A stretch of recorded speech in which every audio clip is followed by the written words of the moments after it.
My name is Lauren. I am 31 years old. I believed love was about care, patience, and giving. I thought if I gave my time, my heart, and my trust, the other person would do the same. But that is not always true. Some people take your love and give you silence in return. I met Ryan at a small party. I didn't want to go, but a friend asked me, so I went. Ryan was quiet. He stood near the kitchen, holding a drink and looking at nothing in particular. He wasn't like the others. He didn't try to talk a lot or show off. When I stood next to him, he looked at me and asked, "Do you also hate parties?" I laughed and said, "Yes." That was how it started. We spoke for 20 minutes. He asked what I did. I told him I worked at a clothing store. He said he worked at a car garage. He fixed cars and liked working alone. I liked that about him. He didn't talk too much, but when he did, he listened. After that day, we sent messages. Then we started meeting on weekends. We walked around the lake. We ate simple food from food trucks. We didn't do anything big, but I liked the time with him. He didn't try to impress me. He said he liked simple things. I said I did too. After 8 months, he asked me to move in with him. "I don't have much," he said, "but I want you near me." I was touched. I moved into his small flat. It wasn't fancy, but I was happy. I thought we were building a life together. At first, things were okay. He wasn't a man who gave flowers or said sweet words, but he was there. We ate dinner together. He asked how my day was. We watched shows and laughed. But after some time, he changed. Slowly. It wasn't sudden. He just stopped asking questions. He came home and went straight to the sofa. He turned on the TV and didn't speak. Sometimes I asked about his day, and he said, "It was fine." That was all. I told myself maybe he was tired from work. I tried to make things better. One night I cooked his favorite meal. I wore a dress I hadn't worn in months. When he came home, I smiled and said, "Dinner is ready." He looked at the table and said, "What's the occasion?" I said, "Nothing. I just wanted to do something nice." He sat down and said, "I'm not that hungry." I sat across from him and tried to eat, but I had no appetite left. That night, I cried in the bathroom. I didn't want him to hear me. The next morning, I asked, "Is something wrong between us?" He didn't look at me. He said, "You think too much." That was all. I went to work that day with a heavy heart. At the shop, I smiled at customers, but inside, I was cold.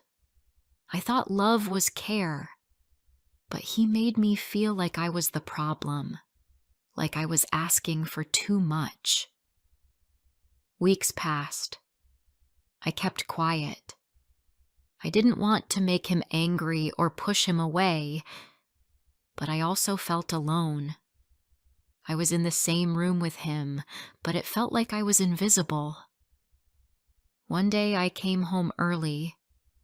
I had bought him a small gift, a new phone charger, because his old one was broken. I thought he would smile, but when I walked in, he didn't hear me. He was on a phone call, laughing. I stopped in the hallway and listened. He said, Don't worry. She never asks anything. My hands felt cold. I walked in. He looked at me and didn't look surprised. He just said, "You're home early." That night, he didn't tell me who he was talking to. He didn't try to explain. I asked, "Who was that?" And he said, "Just someone from work." Then he went to the kitchen. I stood there thinking, he didn't lie well. He didn't even try to care. That was worse than any answer he could have given. I didn't sleep much that night. I lay in bed, staring at the ceiling. I remembered how I used to laugh more. I used to call my sister every other day. I used to bake on weekends and play music while cleaning. Now, I barely spoke. I went to work, came home, cooked, and stayed silent. I didn't listen to music anymore. I didn't call anyone. I thought love meant giving everything, but I gave too much. I gave and gave until I lost myself. The next week, I started to change, just a little. I didn't tell Ryan. I didn't do anything big. I just did one small thing each day that made me feel human again. I took a longer walk home. I smiled at people. I ate lunch in the park instead of at my desk. One day, a customer told me, "You helped me find the perfect dress." "Thank you." I smiled and said, "You're welcome." And I meant it. When I came home that day, Ryan looked at me and said, "You seem different." I said, "I'm tired of being sad." He looked confused, but said nothing. And that was okay. That night, I didn't ask him about his day. I made food just for myself. I listened to soft music while I ate. It wasn't loud. It wasn't a fight. But something inside me was waking up. I didn't leave him. I didn't pack my bags. I stayed. But I stopped waiting for him to see me. I started seeing myself again. I stopped trying to fix something that he didn't want to fix. I gave myself time. I didn't need to run. I just needed to breathe. I didn't know what would happen next. But I knew one thing. I didn't want to feel small anymore. I wanted to feel like myself again. The days went by, and I started to feel different. I still lived in the same house, and Ryan was still there. Nothing big had changed on the outside. But inside me, something had started to grow again. I was not smiling all the time, but I was thinking more clearly. I was not happy, but I was not as lost as before. One morning, I woke up before Ryan. I sat in the kitchen and made tea. The window was open. The street outside was quiet. I looked at the trees and listened to the sound of birds. I had not done that in a long time. I used to enjoy small things, like quiet mornings and hot tea. That day, I sat at the table and just breathed. I didn't need to speak. I just wanted peace. Ryan walked in.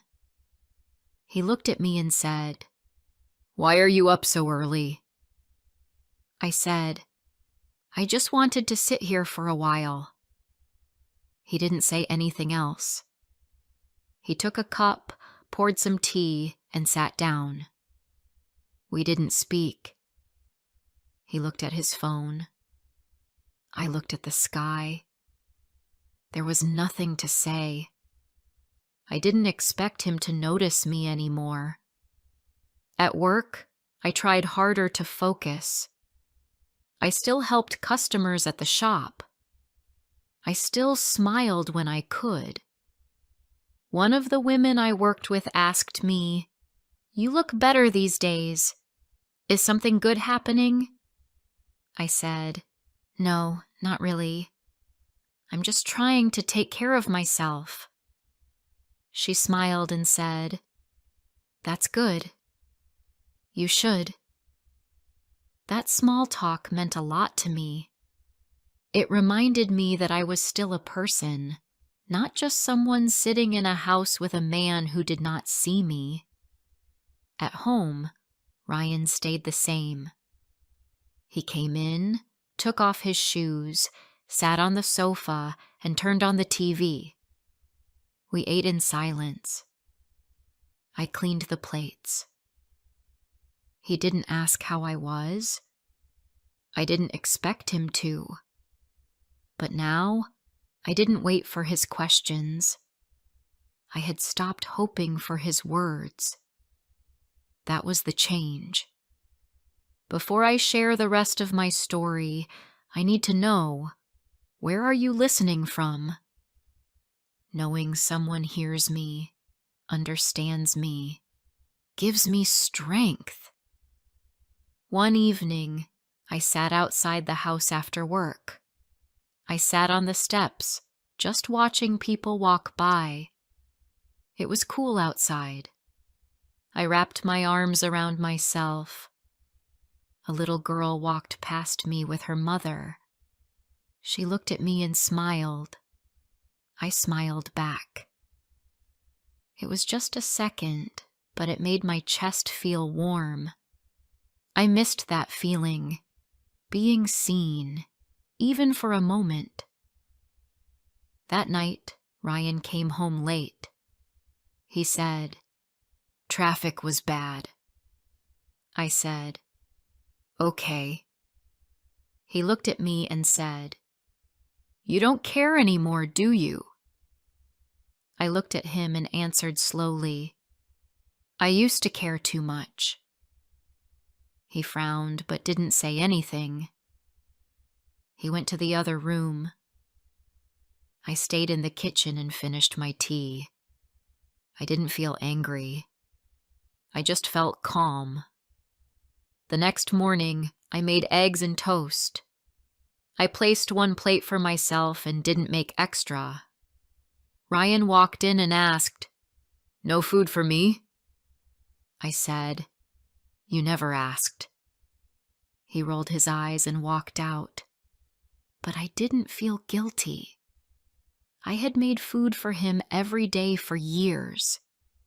That morning, I chose to make something just for me. Later that week, I started doing little things again. I went to the market alone and bought flowers.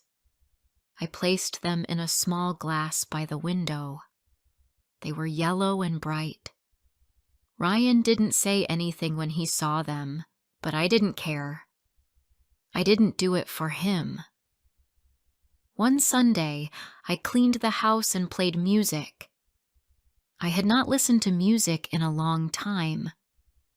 I used to love it. I danced a little while cleaning.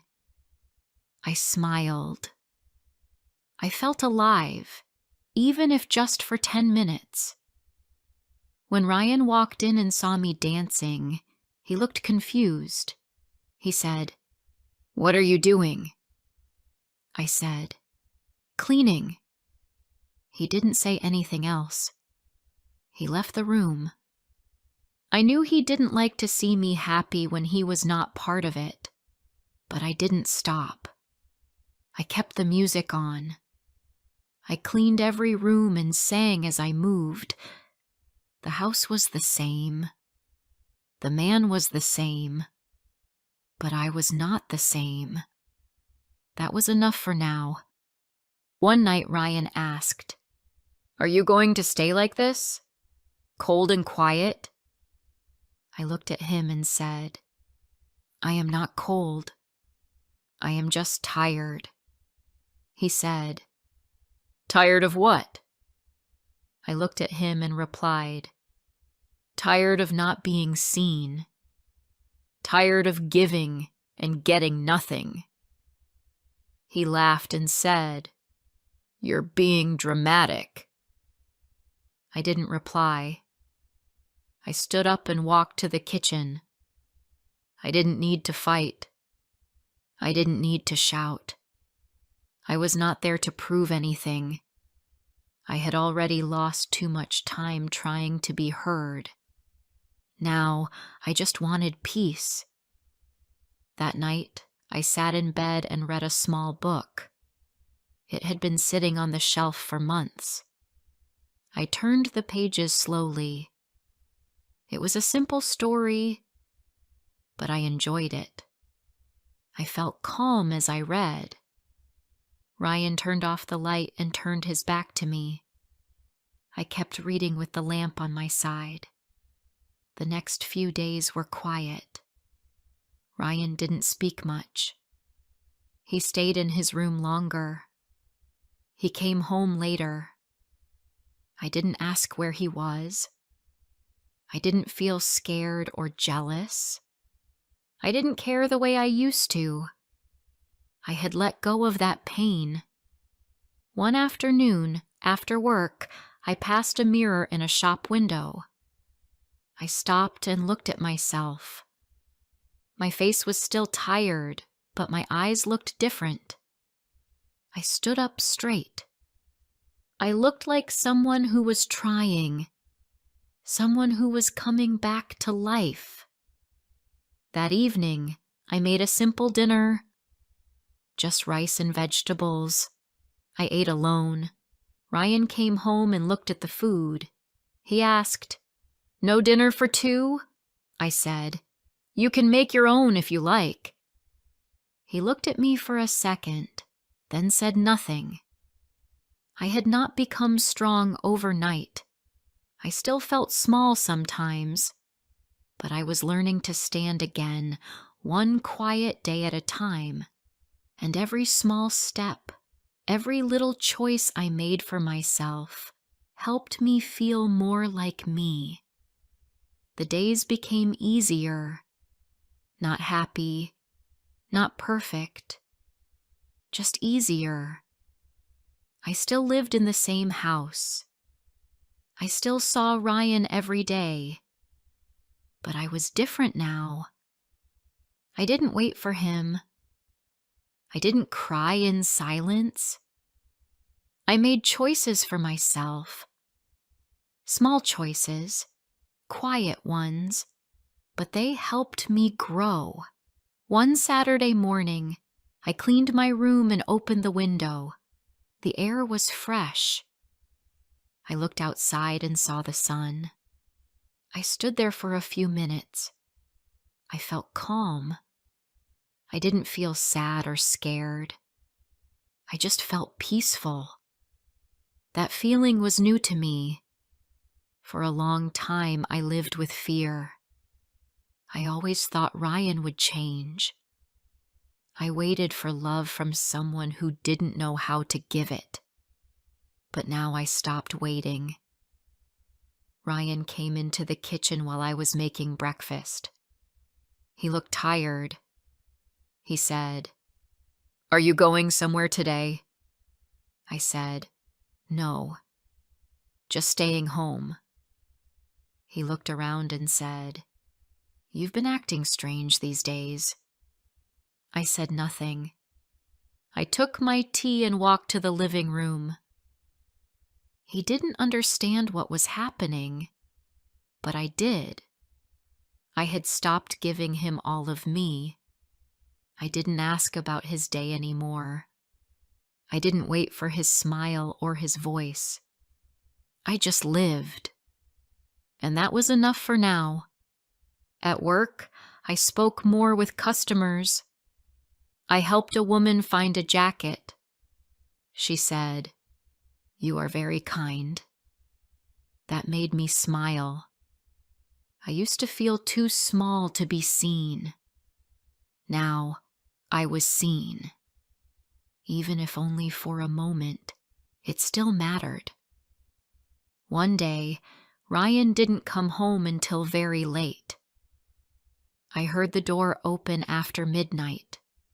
He walked in, looked at me, and said, "Still awake?" I said, "Yes." He asked, "Why are you always so calm now?" I looked at him and said, "Because I stopped trying to make you love me." He looked away. He didn't speak. He walked to the bedroom and closed the door. The next morning, I woke up early and left for work. I didn't leave a note. I didn't say goodbye. I didn't feel the need to explain. When I came back home, the house was quiet. Ryan was on the sofa. He didn't look at me. I walked past him, placed my bag on the chair, and sat at the table with my cup of tea. He finally spoke. "So, is this what we are now?" I looked at him and asked, "What do you mean?" He said, "You don't care about this anymore." I said, "I cared for a long time. I gave everything. I lost myself. Now I am learning to be myself again." He didn't reply. For the next few weeks, we lived like that. He did what he wanted. I did what I needed to feel strong. I didn't try to fix anything. I didn't start fights. But I didn't stay quiet either. If something made me sad or upset, I said it. Not to hurt him, but to speak for myself. My voice was soft, but it was mine. Then, one day, Ryan sat across from me and said, "I don't know who you are anymore." I looked at him and replied, "I'm someone who learned to stop waiting for love from the wrong person." He looked down. He stayed quiet for a long time. Then he said, "You were always too good for me." That was the first time he said something true. He didn't ask me to stay. He didn't say sorry, but I didn't need that anymore. I had already made my decision. I didn't want to live like that for the rest of my life. I wanted to wake up and feel free. I wanted to smile without fear. I wanted to be me again. 1 week later, I packed my things. Just the basics. Some clothes, some books, and a few small things that made me feel safe. Ryan watched me but didn't say a word. When I was done, I stood near the door and looked at him. I said, "I hope you learn to love better one day, but I won't wait for that." He didn't answer. He just looked at the floor. I stepped outside and closed the door behind me. I felt a soft wind on my face. The street was quiet. I stood there for a moment and breathed in. For the first time in a long time, I felt light. Not because I had someone, not because someone chose me, but because I chose myself. I moved into a small room not far from work. It was quiet, clean, and mine. I cooked simple food. I played music while I cleaned. I read books again. I made tea every morning. I talked to my sister on the phone. She asked me, "Are you okay now?" I said, "I'm not perfect, but I'm getting better." That was true. I didn't hate Ryan. I didn't feel anger anymore. I just knew I could not stay small for someone who didn't see my worth. I had been kind. I had been patient. But I had also been forgotten in my own life. Now, I was learning to remember who I was. Some nights were still quiet. Some mornings were still hard. But I kept going, step by step. One small good thing each day. I was not looking for love. I was looking for peace. And I was finding it slowly in the sound of the morning wind, the first sip of warm tea, and the strength of my own voice. If this story touched your heart, don't forget to like, comment, and share. More emotional and inspiring stories are coming soon.